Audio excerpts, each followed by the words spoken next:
This is Vicinity 95.3 FM, Ikejile, Ijesha.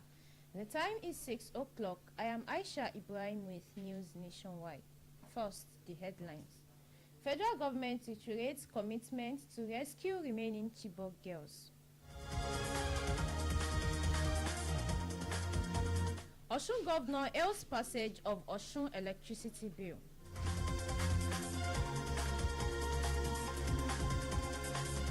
And Nasarawa Police Command disburses over 24 million naira to families of fallen and injured officers. Now the news in full. The National Counter-Terrorism Center has assured that the federal government and security agencies is committed to rescuing the remaining Chibok girls and Leah Sharibu still in captivity. The national coordinator of the center, Major General Adamu Gauba Laka, gave the assurance on Tuesday in Abuja at the State Expansion Program for the Anti-Kidnap Fusion Cell, organized in collaboration with the UK National Crime Agency. Laka recalled that 276 schoolgirls were abducted from Government Girls Secondary School, Chibok, Borno State on April 14, 2014, and while many others since being rescued, 87 remain in captivity. Similarly, Leah Sharibu and 109 other girls were kidnapped from Government Girls Science and Technical College, Dapchi, Yobe State, on February 19, 2018. It stressed that efforts are ongoing to rescue Chibok girls and other victims and aid workers still in captivity. Speaker of the House of Representatives, Abbas Tajuddin, has reaffirmed the National Assembly's commitment to eliminating religious and racial discrimination to promote peaceful coexistence in the country. At the 2025 Interfaith Legislative Roundtable engagement in Abuja, Tajuddin, represented by Deputy Speaker Benjamin Kalu, stated the initiative builds on the outcomes of the recent secondary parliamentary conference on the interfaith dialogue held in Rome, where Nigeria and over 100 countries pledged to uphold democratic values through interfaith collaboration. In alignment with the House of Legislative agenda, which prioritizes the rule of law, inclusion and dialogue for youth and marginalized groups, he called for the regulation of digital spaces and the promotion of faith-based education for tolerance. Osun State Governor Ademola Adeleke has described the newly passed Osun Electricity Bill as a critical instrument for driving economic development and attracting investment into the state's power sector. Reacting to the bill's passage by the Osun State House of Assembly, Governor Adeleke stated the new law would open up diverse opportunities for off-grid power generation, encourage private sector participation, and stabilize the Osun State Electricity Regulatory Agency, which will oversee the electricity market, regulate service delivery, and handle consumer complaints. He emphasized that the new legislation would help resolve the state's persistent power supply challenges.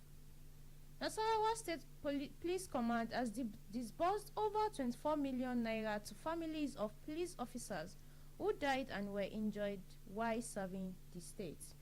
The command public relations officer Ramhan Nasser stated the payments were made under the Nigeria Police Force Families Welfare Scheme, Group Life Assurance, and Group Personal Accident Scheme. At the presentation in Lafia, Commissioner of Police Muhammad noted the fund is a symbol of gratitude for sacrifices made by officers in service to the nation. He encouraged recipients to invest the money wisely to ensure long-term benefits for their families. Former Borno State Governor Ali Modu Sherif has expressed doubt about the newly formed African Democratic Congress ADC coalition, predicting it will collapse within 3 months due to internal conflict over members' presidential ambitions. The ADC, created by opposition figures, aimed to challenge President Bola Tinubu and the ruling All Progressive Congress in 2027. Sherif highlighted that key members like Rotimi Amechi and Peter Obi are all contesting for the presidency, with Obi reportedly planning to return to the PDP to run there. He questioned the coalition strength, saying the party unity remains uncertain as it prepares for the 2027 election. This is Vicinity 95.3 FM, Ikejile Ijesha. News Nationwide will continue shortly.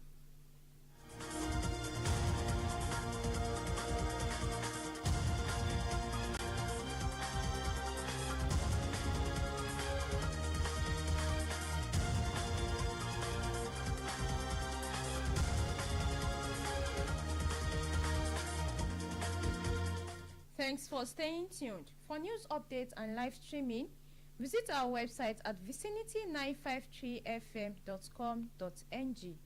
You can also follow us on our social media platform, Facebook, YouTube, and TikTok at Vicinity 95.3 FM.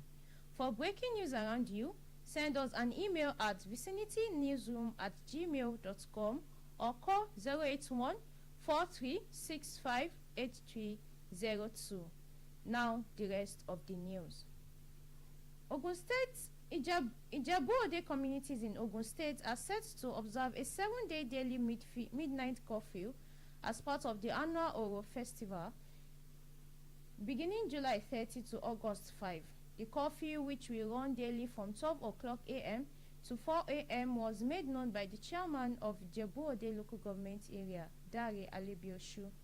Alebioshu clarified that the curfew is being imposed in observance of traditional practices which typically restrict movement, particularly for women and non-indigenes during ritual hours.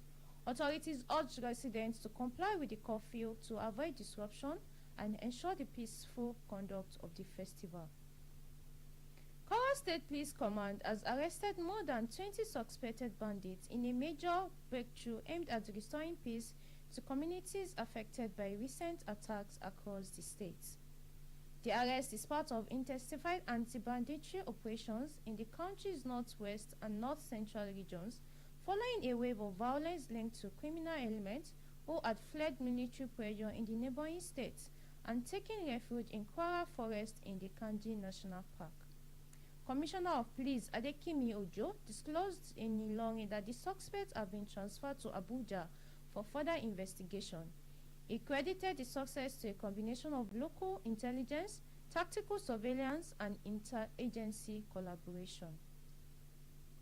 A bit of sport. Defending champion Remo Stars will kick off the 2025-2026 Nigerian Premier Football League (NPFL) season with a headline match against 2022 winners Rivers United on August 22 in Ikenne. The fixture was unveiled during the official draw ceremony held in Abuja, where other key matchups were also announced. NPFL chairman Benga Elegbeleye credited the league's rising popularity to the return of former Super Eagles stars, while NFF's General Secretary Dr. Muhammad Sanusi revealed plans to introduce VAR technology with referees already undergoing training. The upcoming season is expected to build on recent improvements and attract more fan engagement. To end news nationwide, another look at the headlines.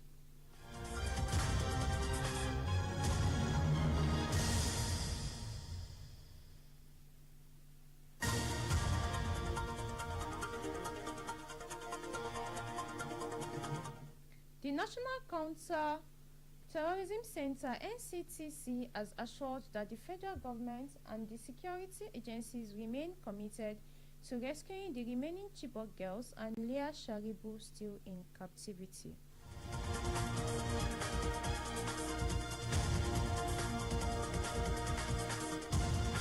We told you that Osun State Governor Ademola Adeleke has described the newly passed Osun Electricity Bill as a critical instrument for driving economic development and attracting investment into the state power sector.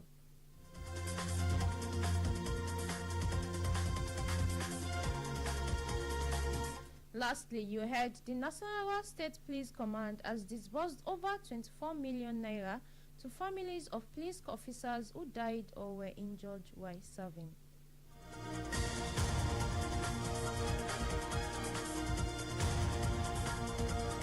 Just before we go, the last line. Don't cling to things because everything is impermanent. That was News Nationwide. It was edited by Oluwafunke Israel. I am Aisha Ibrahim. Many thanks for listening. Good evening.